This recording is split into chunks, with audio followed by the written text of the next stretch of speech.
menghasilkan dari kehidupan kita ini.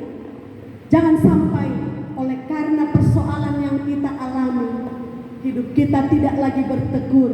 Buah yang kita hasilkan dari hidup kita pun adalah buah-buah yang masak, buah yang tidak bisa dinikmati oleh orang lain.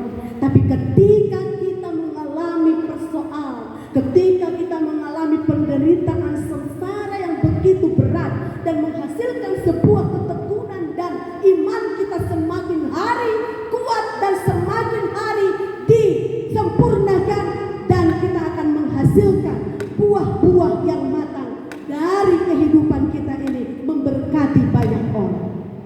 Kekasih dalam nama Tuhan Yesus Kristus, ayat yang kelima, tetapi apabila di antara kamu ada yang kekurangan hikmat, hendaklah ia memintakannya kepada Allah yang memberikan kepada semua orang dengan murah hati dan dengan tidak membangkit-bangkit.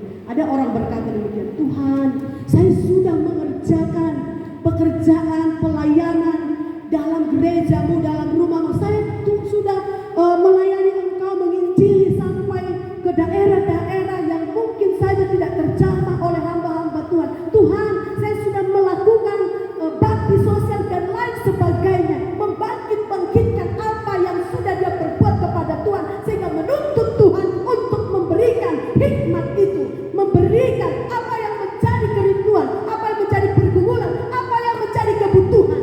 Hal ini biarlah itu jauh dari kehidupan kita, tetapi setiap hal yang kita mau inginkan daripada Tuhan, dengan kerendahan hati kita meminta kepada Dia, meminta semakin hari iman kita diperbaharui, semakin lebih baik, semakin disempurnakan, dan hikmat yang berasal bersumber daripada Tuhan, Tuhan anugerahkan bagi setiap kita kaum ibu. Sesungguhnya tanpa iman dan hikmat yang Tuhan anugerahkan bagi kita kaum ibu kekasih dalam nama Tuhan, bagaimana kita bisa melaksanakan tugas kita sebagai seorang istri dengan baik?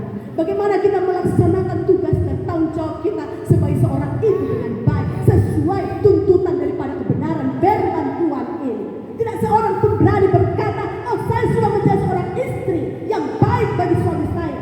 Tidak seorang pun mengatakan, oh saya sudah menjadi seorang ibu yang baik, yang bijaksana kepada anak-anak saya. Saya pikir tidak ada seorang ibu pun yang mengatakan hal demikian. Tapi kebenaran firman Tuhan ini memberikan kita sebuah motivasi. Apapun persoalan yang kita hadapi saat ini, apapun yang kita alami, persoalan dalam rumah tangga kita, apapun persoalan yang kita alami bagi anak-anak kita, satu hal yang kita mengimani bahwa persoalan itu menimbulkan ketekunan dan akan memberikan kebahagiaan bagi kita. Puji Tuhan.